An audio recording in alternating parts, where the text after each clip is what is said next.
Damon Martin, MMA fighting here with a man coming off a huge victory, about to go fight for the Bellator light heavyweight title. Welcome back, Corey Anderson. Corey, how are you? I'm good, Damon. How about yourself? I am fantastic. Let me say congratulations, of course, on an amazing victory. Got to be honest, you and Ryan knew each other very well. You trained together. I thought, man, this is going to be a battle. It wasn't a battle. It didn't last a minute. I mean, like you said, we trained together. Like I told him after, he asked me a question later on in the hotel. Like, I knew you had a good jab. I knew you was going to come out and try to throw that, and we just capitalized on it early. You know, we worked that combo. The combo I landed, we've been working it for the last few camps. And it just so happened with him throwing the jab, I knew the way he threw the jab, it would land perfect. So it just worked out that way. Yeah. I know, again, going into a fight, you're going to talk, say whatever, but you and Ryan knew each other. You liked each other. I talked to Ryan, had nothing but great things to say about you. And I know you're not a guy who really gets personal with any of your opponents. But was it a little harder to beat a guy that I know you liked and had trained with? Like, does it kind of sting a little bit when you go out there and do that to a guy? I hate the fact, like I said, after I won, I hate the fact that I had to go out there and knock him out, a buddy of mine. You don't want to hurt anybody. I never want to hurt anybody. But if somebody that you're friends with, it hurts even more a little bit. At the same time, it's strictly business. You know, there was no ill will. There's no bad intentions. It's just part of the job. I had to get him before he got me. Yeah. You, going out and doing what you've done in Bellator so far, you've been so dominant. Going out and doing that to Ryan Bader is a big deal because Ryan Bader is legitimately one of the best pound for pound guys in the sport. I mean, he's a champ, or he was the champ, heavyweight champion, light heavyweight champion, legit top 5 guy in the world, and has been for most of his career. To go out and spark that guy in 51 seconds, I mean, that's pretty incredible. And again, I know the work isn't done because you want to get the title in your next fight, but it's got to feel good to get a win like that over a guy like that, right? Yeah, it definitely does. I mean, it's more than just like a big moral victory, but it's, for me, it makes me I already knew how good I was and what I can do, but it makes you see it. Like, you watch it back on camera, you watch the fight over and over, and you see everything that you've been doing is coming in fruition. You know, we've been working on learning how to counter back over somebody's strike since I've been here. And that was the first time I actually landed a counter strike, and I landed it so clean and perfect that it did exactly what it was supposed to do. Yeah. I know you're not an egotistical guy, Corey, but, we've been doing these interviews for a lot of years from, before you were even in the UFC, going into the Ultimate Fighter. And I know I've said this to you in some variation before, but you kind of grew up in the UFC. Like, you kind of grew up and learned how to fight while you're in, one of the biggest organizations in the world. And people have said at the beginning of your career, oh, Corey's just a wrestler. He's not exciting. But now you've developed all your skills, and we're seeing you go out there and you're getting knockouts, and you're putting people down, on the ground and just destroying them with your ground and pound. Like, is it fun for you to see your own evolution, to see where you've come in the past 4 or 5 years? Because again, I think people lose track of how much you actually grew up kind of in front of our eyes. 100%. I mean, and like you said, people lose track. They kind of know. They really lose track. A lot of people don't even realize Corey only had 3 fights before getting into the UFC. He had been fighting 6 months before he went on to the Ultimate Fighter and won the show and was thrown in with the top dogs. My 3rd UFC fight was Jan Blachowicz when he was ranked 12th, and I beat him with 6 fights. It was my 6th fight against Jan Blachowicz on his, 20-something, so who he is now the champ. But, yeah, I definitely grew up in this industry. I grew up in the cameras, that fight, my 3rd fight was on pay-per-view. So your 6th fight ever is on pay-per-view against a top-ranked guy. So, yes, I definitely grew up there, and it's fun going back and watching those old fights. I go back and watch my Fight Pass fights all the time. Mark Henry still got a lot of the old sparring sessions from when I first got here. I have some of the old ones saved on the computer, and going back and watching them all and comparing, contrasting from what I used to be like to where I am now. One of the first sparring partners I had here is Carl Roberson, who's a 185er in the UFC. And I go back and watch our sparring. I met him when he was an amateur. And I always talk to him like, bro, if you could see how bad we looked then, it's funny compared to what we do now. It's an amazing journey just to see. Like, people always say you put the time in, you get what you put in. You get out what you put in. You get out what you put in. You hear it all the time. And then when you actually go back and look at from the beginning, so I can actually look at it now. I can look it up on Fight Pass and see where I am to now. it's true what they say. You get what you put in. Yeah, absolutely. Now, to that point, when this tournament started, we couldn't have predicted exactly how it was going to play out. But I got to be honest, Corey, when I looked at the brackets and I looked at everyone in the tournament, I said, ideally, the best scenario for Bellator would be you and Vadim Nemkov in the finals because Anthony Johnson, and again, I feel bad that he couldn't get through the tournament. He got sick. Again, feel terrible for him for all that. But Vadim was kind of the established Bellator guy. He was the champion. He went out there and he beat Ryan Bader, became the champion. He's kind of like the Bellator guy. On the other side, you got yourself coming over as a top 5 guy from the UFC, established UFC guy. You have a win over the current champion. You were the guy. So this was kind of best case scenario for Bellator. But for you personally, Corey, were you happy this is the way it played out? Like, I know you didn't want to necessarily beat Bader because he was a buddy of yours, but to go through Bader and now to get Vadim Nemkov, who is the established defending champion, like, is this kind of the best case scenario for you as well? I mean, it is a great case scenario. I would have liked to fight Rumble in the finals, with Rumble being who he is, the way he tested. And as for me, a lot of people say, oh, Corey can't fight a striker, blah, blah, blah. He get knocked out. And that would help me prove my case. How good I am to beat him in the finals. But like you said, in the case scenario with Nemkov being the champ and he's had the belt and like he won in a tournament, and to go out there and beat him or to fight him, that's definitely going to be an even bigger win. Yeah. And again, I want to send out good wishes to Anthony Johnson. I know he's been, sick and everything. Hopefully he recovers well, bounces back. And hey, that could be a title defense down the road, right? Like you could still get the Anthony Johnson fight down the road. Yeah, 100%. God willing, he's able to come back and continue fighting. We could definitely get that fight down the road, and it's a fight I look forward to. Yeah. Now, let me ask you about Vadim Nemkov because, this was kind of the end road, the champion, the guy who's been there. You were fighting and then, backstage doing interviews right after. Have you had a chance to really watch his fight with Julius Anglickas, or did you at least see part of that backstage? No, I actually watched the cage shot. They brought me back out, and I saw it all from start to finish. You jumped in the cage. Yeah, that's right. Yeah. So I seen it all from start to finish. And what you want my take on it? Like I said in the media, it's kind of like a hot pocket. The best way to describe them is like a hot pocket. It's a microwave a hot pocket or whatever the little piece of puff. They're so hot when they come out. It's so hot you can't touch it. It's like, it's real hot. And that's how he comes out. He comes off the beginning bell. He comes out like a bottle rocket. He's fast. He's quick. He's sharp. He's doing everything. He's moving, doing everything right. But as time goes on, he starts to get tired. He gets the fatigue. And that's when the mistakes start to happen and the openings are going to come. And that's what happened in the Julius fight. And Julius being a young fighter, very new to the bigger leagues, haven't had the test, And I would think like a guy like me who have fought the best of the best, literally. I fought the UFC champ twice. I fought Glover Teixeira, who's fighting for the belt. I fought these top guys. I feel like it's not going to be something I haven't seen before. And I don't know how to adapt to it. Being the veteran I am, I know how to go out there and kind of outsmart him instead of being overzealous and getting caught up in his fury of kicks and punches and angle movements. I just have to be smart and don't rush it. Just be patient. Yeah. At the end of the day, I know there's a respect factor there, and you want to build your name by beating good competition. And I believe Vadim Nemkov is 100% legit. He's a very good fighter. And I'm not saying this because I'm talking to you, because I'd say this on Twitter or anywhere else. I think you are a favorable matchup, meaning I think you will win this fight. But do you feel like he does present challenges, or do you feel like you are superior in pretty much every aspect of this fight? Oh, I definitely feel he brings challenges.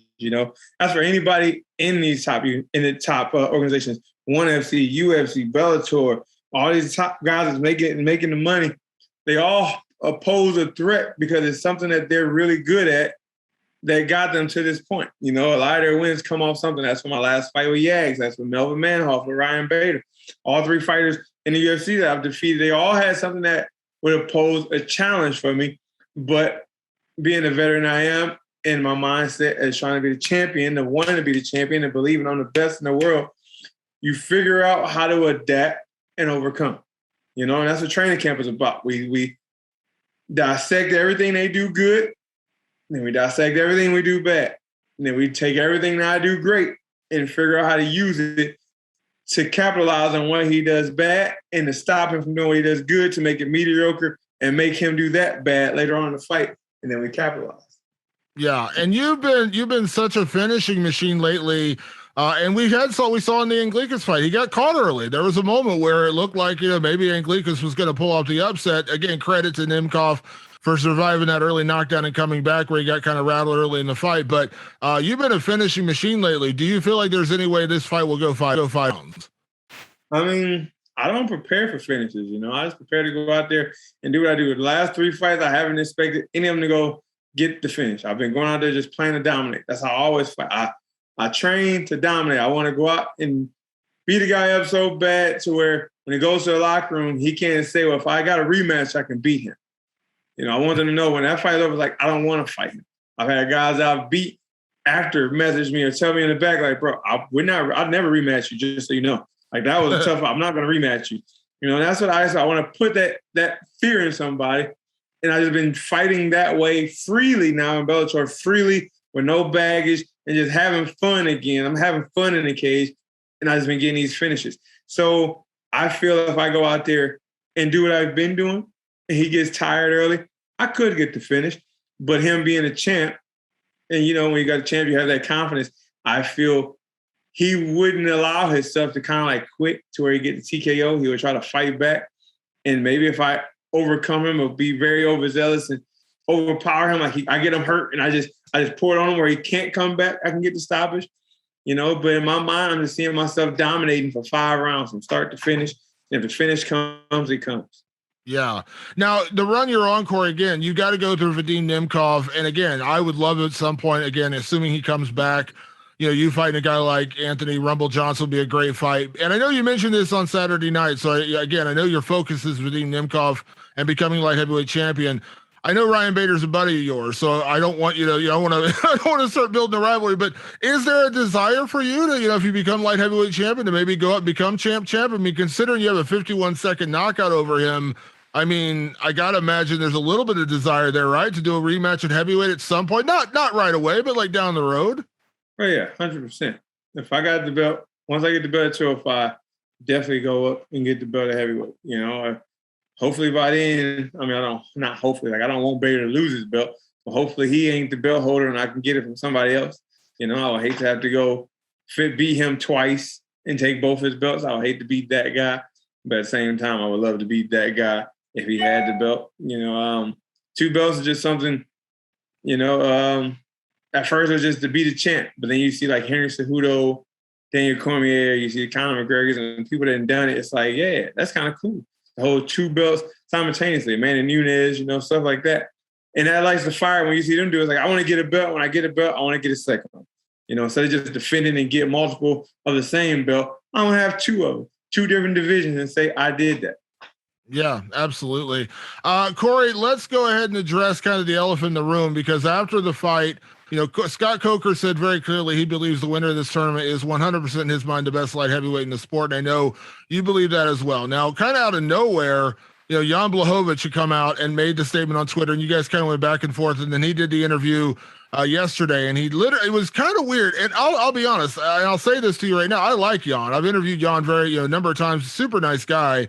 I've always enjoyed it, but it was so weird and kind of like out of left field that he started calling you a coward and a quitter because of your last fight and then going to Bellator. Now, I'm a big believer in you go where the paycheck is, and Bellator I know is taking very good care of you, and I know you're very happy at Bellator, so it's a weird hill to die on that because you got paid better to go to Bellator, somehow that's your fault. But anyways, I want to ask your opinion on the comments that Jan has said about you.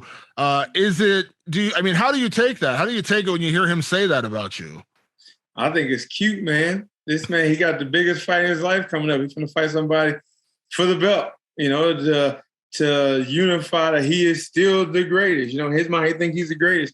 And yet he spent all his time worrying about something I said in the interview. I never said his name. And even all he said and all he done, he go out there and win next week, and I'm still going to say I'm the best in the world. We're 1-1. That's all you can say. We're 1-1. But I believe, I know how good I am. I believe I am the best in the world. I am the best. And what he got to say, it is what it is. I feel he's kind of probably a little jealous. I'm making more than him fighting this B league, and he's the champ. If he don't sell pay-per-views, he ain't touching as much money as I'm making, and I'm making it without any incentives. I don't have to sell pay-per-views. I don't have to go out and get a fight bonus. I go out there and I'll win, and I'll make it more than he makes to defend his belt. So, and honestly, I think he's just a little upset about that. Other than that, I ain't got nothing else to say. If we somehow down the road and get a trilogy fight, do a cross promotion where it is what it is, let's do it. I'm ready for it whenever. But that's right now. You ain't never hear Muhammad Ali, Mike Tyson, Michael Jordan out here arguing with nobody over the fact that they're the best. They believe it. They said it. They go out there and prove it. That's all I'm going to do. I'm going to say it. I'll say it again. I am the best 205er in the world. I'm going to go out there again when I fight, and I'm going to prove it. And I'm going to stand up, and I'm going to say the same thing again. The fans, whoever, the media, they can say whatever they want. I know what I know. The people I train with, they know. The people that have seen me, that know me and follow me, they know. Just like I said, going to the Ryan Bader fight, he knows. He knows how good I am, and the world knows how good I am. You might not like me. That's fine. You don't have to give me my flowers, but eventually you're going to have to realize that if he go out there and lose this fight against Glover Teixeira this weekend or next weekend, that argument is done. Because guess who Glover's last loss was? Me. Yeah. He went out there and he got hurt and come back and finish everybody. He never had a chance to come back and beat me. There was nothing lucky about it. I just dominated because I am that good. Yeah. Let me ask that question real quick, Corey, about that fight, because a lot of people are kind of discounting Glover, and I think that's a mistake because Glover is really, really good. And again, you are the last guy to beat him. Do you believe Glover can get the job done if you're making the pick? Do you think Glover can beat Jan? If I was a betting man, my money would go on Glover. Because the two things I've seen when I fought both of them is, one, when I beat Jan the first time, he quit. He gave up. Like in that second, third round, I did anything I wanted to. It wasn't even a challenge to take him down. I could have pushed him. He would have failed. He was done. When I fought Glover, he finished off the round on top, trying to ground a pound, still going for the finish as hard as he can. That right there tells you a man with heart and a man that doesn't have it. And Glover, as you see in all his fights, he's been hurt. Ever since he fought me, he's been hurt. He's never been finished. He come back and he gets the finish every time. He has the heart of a champion and that will. And I feel Jan might hit him with the big Polish power early. But if you don't put him to sleep like Rumble did, he's going to come back and he's going to finish. Yeah, it's a great matchup. And like I said, it was just so weird because we've seen it time and time again. I know, listen, we understand the UFC is the biggest organization. I don't think anyone's going to dispute that, but we've seen it time and time again. Just because you're in the UFC doesn't mean you're the best. I mean, look at all the guys who've come over from other organizations. Strikeforce came in and become champion. WEC guys came in and become champion. Just because you're not in the UFC doesn't mean you're not great. And I think it's, again, that was probably to me the most ridiculous statement because you have fought and beaten Jan in the past, and you have fought and beat a lot of guys in the UFC, and now you beat another guy who was an established UFC guy in Ryan Bader. That to me, like, I think that's just such an old argument to make. Like, just because you're not in the UFC, you're somehow not as good. I just think that's, like I said, that was the one thing I was like, come on now, like that's such an old thing to say. That's just what the casuals say. You know, like you said, you can't deny it's the biggest organization. Hands down, UFC is the biggest organization over there. But is it the best? Like you said, you can't say it is. Because look at how Michael Chandler, when he was in Bellator, everybody, no, he's not that good. He would never last here, blah, blah, blah. He goes to the UFC, one fight against number 9 ranked guy that he's in line for a title fight right away. But I thought he wasn't that good when he was in Bellator, Dana, all this stuff you say. But once he's there, also he's the top. Oh, he's the one of the best in the world. You know, it's just like a car salesman. He got to say stuff to make you buy the product. He know damn well all of them, Dana White and whoever says whatever they want to say, they know there are people in other organizations that can come over and beat his champ in many different divisions. But can they go to the media and say that? No, because they just belittling their own product. They tearing down their own product. They have to make it seem like nobody else even comes close. And if Jan want to go ahead and jump on that train and say what he say and think it's going to hurt my feelings because it enticed the media and the fans that go on my page and say stuff and deter my confidence, let them keep doing what they do because like I said, I believe I know. DC done told me, he told me, there's no other 205er out there better than you, Corey. I'm telling you that right now. And ever since DC told me that, I truly believed it. And that is what you guys are seeing in the Bellator cage. Ever since I've had that conversation with DC, everything has been different for me. Yeah, and hey, at the end of the day, man, this is a business. This is a paycheck you're earning. You want to be the best in the world, but you also want to get paid like it. And hey, you know what? Call me second league, call me B league. If they're paying me what I hear you're getting paid, Corey, please put me into B league, put me in the second league, pay me. I will gladly go there because from what I hear, Corey, you're going home with quite a hefty paycheck. That's because I make. I ain't gonna say numbers, but my show money alone in my very first fight in Bellator is more than any fight I've made with win and the fight of night bonus. That's just my show money. And it still was hefty, like a lot more than what I made with the win bonus. So the Johnny Walker fight was my biggest payday in the UFC with the win and the bonus. And it still made that look like peanuts. So yeah, and so I get sign me up for the B league is what I'm saying. Sign me up for the B league.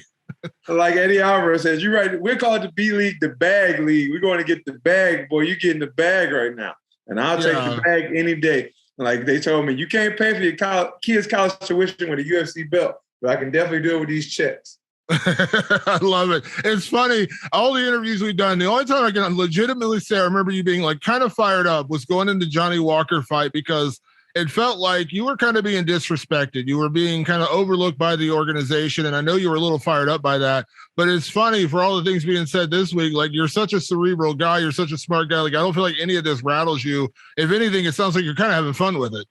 I am. I mean, and that's the difference. The difference between Bellator and UFC for me is when I was in the UFC, like you said, I was being disrespected by the organization. They literally called me to the head office and told me to my face some of the most disrespectful things I ever heard. Like, kind of like, you deserve a title shot, but we can't give it to you because you don't have a following. Like, what kind of shit is that to tell somebody? Excuse my language. But yes, and as for Bellator, I don't have that. So now I'm having fun, you know? UFC, when I finished, it was like I was mad. At the end, I had all this pent-up energy. I was angry.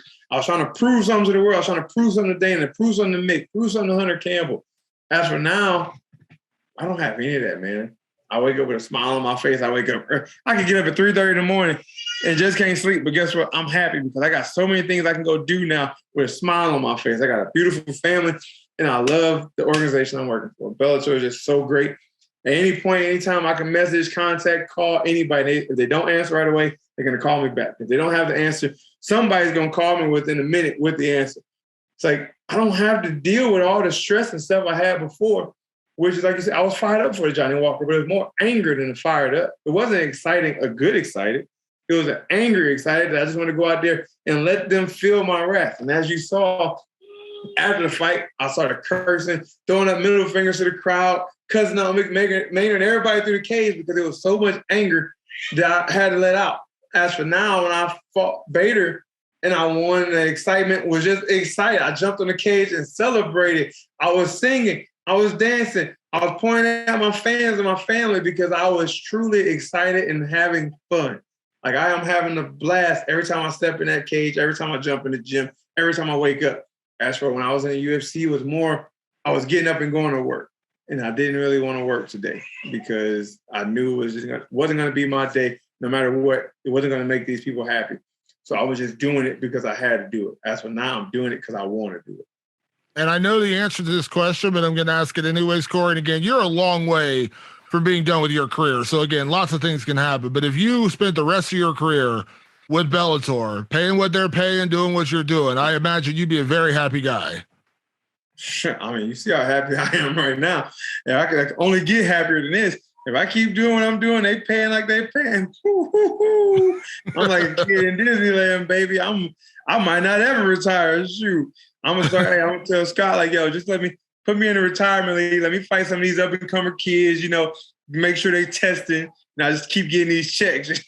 I'll be 50 years old still fighting if they keep doing me like this. Because life is great, man. I can't complain at all. I'm loving it. I love it. I love it. Corey, last thing before I get you out of here, you're coming off a big win. Now you had, a very quick win. You were done in a minute and out the door. Nemkov had to go a little deeper. I think 4th round finish is what it was.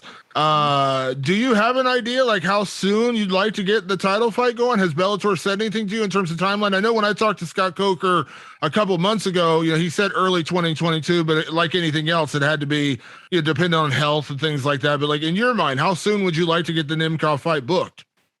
I mean, I would have liked to get it done this year, turn around and do it in 2021. But like you said, with the damage Nemkov took, I saw him at the bar. I saw him when we did the face-off. He had a good gash over his eye. I saw him walking and leaving the bar. He went to eat at the bar I was at. And he had a limp going on. So, it probably takes some time with some damage to heal, get MRIs and whatnot. He could have something broken. We don't know. My manager said probably, like you said, early 2022. He probably saying the end of January. But ideally, I'm thinking it's probably going to be around February, March, because he has to heal. The cut and everything got to heal completely. If he got any bone bruises or breaks, he got to let that heal. And just let everything heal properly because, again, this is the end of the tournament. This is for the belt. This is going to be the biggest fight of his career. So he's not going to rush it when he's still injured. He want to be 100% before he get into camp. Like you said, he had a war with Julius, so I feel he's probably got some bumps and bruises that need some licking and some healing. Yeah, well, at least you get a little bit of holiday time with the family. Are you going to go out and hunt for the Thanksgiving turkey? I mean, I don't think turkey season in here in Jersey, but I might have some venison. I've been out. I got home. We stayed in Arizona. We got back last night, and I was in a tree stand this morning, and I almost capitalized. I just didn't come in all the way. And I'll be out every day until I'm back in camp. Every day I'm going to be in the woods until it's back to get focused on camp. So I might have a turkey, a deer, and a couple other things that come strolling through the woods if it's legal. Hey, you get some extra venison, send it my way, man. I love a good venison steak, man. Nothing better than that. Nah, my brother. You got to get your own. Well, Corey, it is always a pleasure catching up with you again. Congratulations again on a huge win, amazing win. Enjoy it. Glad things are going well for you and the family. And thank you for taking the time for me as always. I appreciate it. Oh, I love doing interviews with you, Damon. Like you said, you was the first one from the Ultimate Fighter, the first person that give me an interview. So anytime I see your name pop up, I always get excited. And I appreciate you still being a loyal and true reporter. You always report what's being said and not clickbait like some of these other people. I appreciate that, Corey. It's always a pleasure, man. We'll talk soon, okay? All right, Damon. Have a good one. All right.